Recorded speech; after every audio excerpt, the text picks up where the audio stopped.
धर्म की। आचार्य गुरुवर श्री कुंद कुंद भगवान की जय। आचार्य गुरुवर श्री ज्ञान सागर मुनि महाराज की जय। संत शिरोमणि आचार्य गुरुवर विद्यासागर जी महाराज की जय।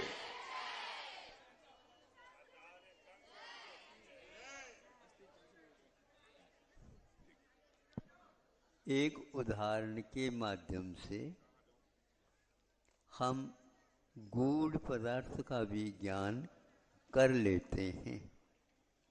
वह आपके सामने है कि प्रत्येक उंगली में नाखून है। नाखून का अर्थ वैसे ही निकलता है जिसमें खून न हो उसका नाम नाखून प्रसिद्ध है। फिर भी चिकित्सा करने वाले वैद्य लोग, डॉक्टर लोग, पुराने हो नए हो आज के बने हो, बहुत दिन उनकी सेवा है, ऐसे कोई भी हो, नाखून को देख करके ही खून है क्या नहीं जांच कर दिया जाता है।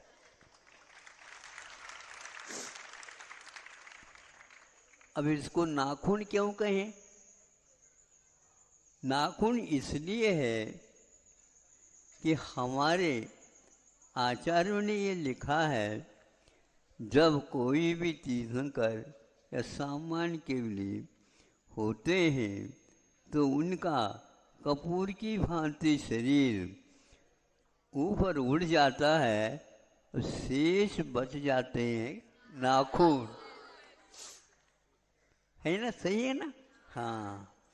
अब इसके माध्यम से हम ये सोचे जिसमें खून नहीं भी है उसको नाखून के नाम से हम जानते हैं, और डॉक्टर वगैरह भी इसी की परीक्षा करके इनके पास खून की मात्रा कितनी है, विकृत है या ठीक है, संचार ठीक होता है नहीं है, इनका कोई भी दर्शन हम आंखों से नहीं कर पाते, फिर भी ज्ञान तो सही सही हमें उपलब्ध होता है। अब हम ये सोचे ये नाखून जब आप मृतक हो जाएंगे कोई भी, तो उस समय ये देखते इसका रंग कैसा है, नीला नीला पड़ने लग जाता है। खून कभी नीला तो होता नहीं, खून तो कम हो या ज़्यादा हो लाल ही रहता सामान्य व्यक्तियों की, तीर्थंकरों की विशेषता अलग है।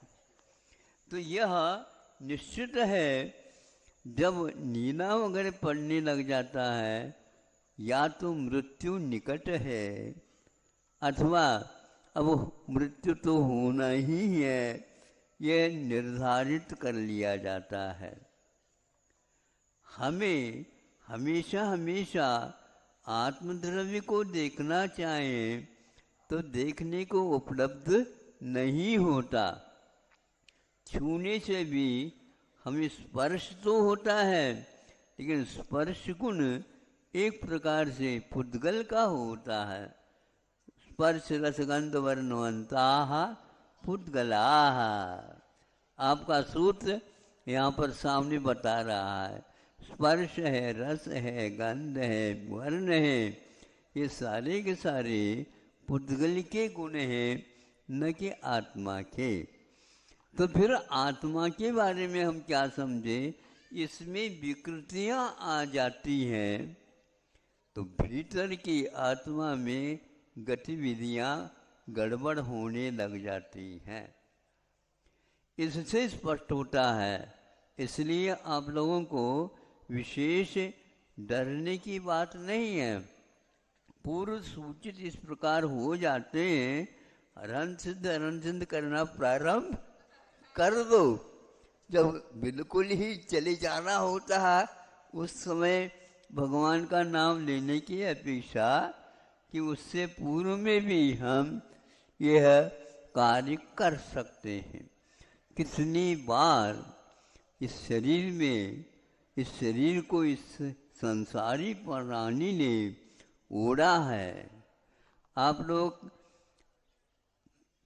वस्त्र को तो पहन लेते हैं, वस्त्र को, कंबल को ओढ़ लेते हैं और भी कर लेते हैं, और हमारे वस्त्र बहुत अच्छा है कहते हैं। लेकिन ये देखो कि आत्मा ने, इनको तो नहीं, किंतु आत्मा ने इस शरीर को ओढ़ रखा है। समझ में आ रहा है? हाँ, इसलिए ये शरीर को ओढ़ रखा, अर्थात जैसे धोबी वस्त्र को साफ करता है, वैसे ही आप लोग भाव करते हैं तो बाहर से इस वस्त्र को धोने में लग जाते हैं। मैं धो तो रहा हूँ, धो नहीं रहे। हाँ, हमारा वो जो वस्त्र भीतर का है, ये वस्त्र का अभाव हो जाएगा तो उस समय यह पराया मालूम पड़ेगा। किसी की यात्रा पूर्ण हो जाती है और सब लोग उसकी यात्रा में शामिल हो जाते हैं, लेकिन एक दिन हमारी भी यात्रा पूर्ण होने वाली है। उससे पहले हमारी धारणा एक प्रकार से ऐसे बने कि हे भगवान, ये शरीर भी एक प्रकार से वस्त्र है, इसको ओढ़ना अब कब बंद होगा प्रभु? इसलिए आपके हम दर्शन करते हैं। प्रभु के पास शरीर का ओढ़न नहीं है। सिद्ध परमेश्वर के पास, अनंत परमेश्वर के पास अभी इसलिए है शरीर, उनकी आयु अविशेष है। इस प्रकार आप लोग आयु के माध्यम से समझ लेना, आत्म तत्व अभी भीतर जीवित है। बाकी सब कुछ व्यवस्था आपके यहाँ घर की ठीक है, आयु की व्यवस्था आपके हाथ में नहीं है। कितने भी कर लो, हम कितने पैसा भी देना चाहो, थोड़े 5 मिनट बढ़ा दो, कभी भी नहीं। तो फिर आपका पैसा किस काम का बताओ?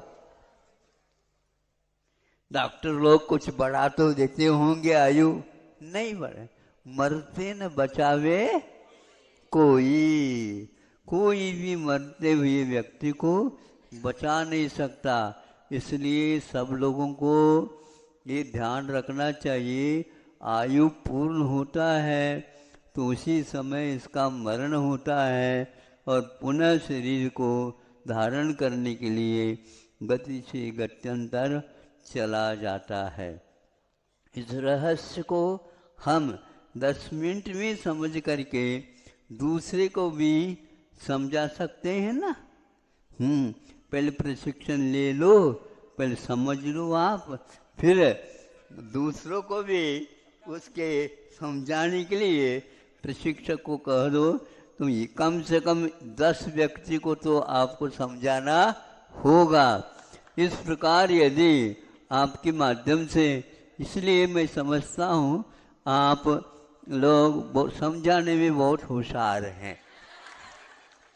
तो समझाने का अर्थ ये होता है पहले समझ ले फिर बाद में समझा ले। तो इसलिए जो समझने वाला व्यक्ति थोड़े से परोपकार की ओर जा करके दूसरों को समझा देगा, 10 संख्या और हो गई।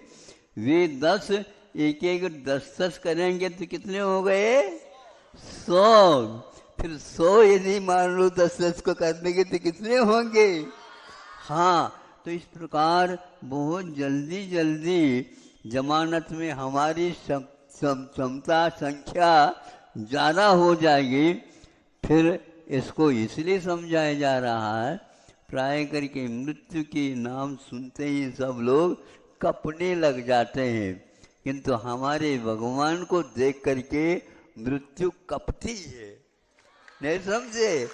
हाँ, और जब हमारे भगवान को देख करके मृत्यु कपती है तो वह हम भगवान के शिष्य या भक्त बने हैं, हम क्यों कपे, हम निष्कंप बने रहें और जब तक आयु कर्म है तब तक ये बात जो हमने संक्षेप से बताया है तो वह हो जाएगा।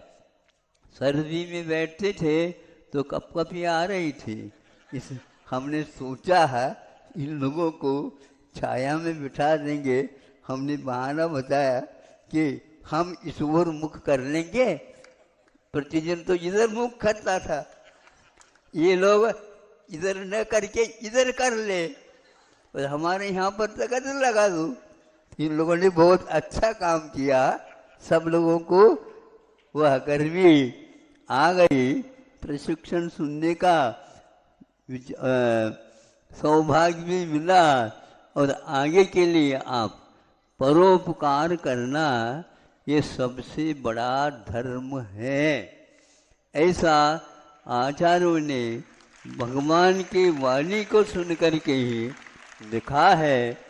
हमारा भी कर्तव्य है, उसके द्वारा हमारा सिद्धांत, हमारा संकल्प दृढ़ हुआ है, उसको दूसरे को भी दे देना चाहिए।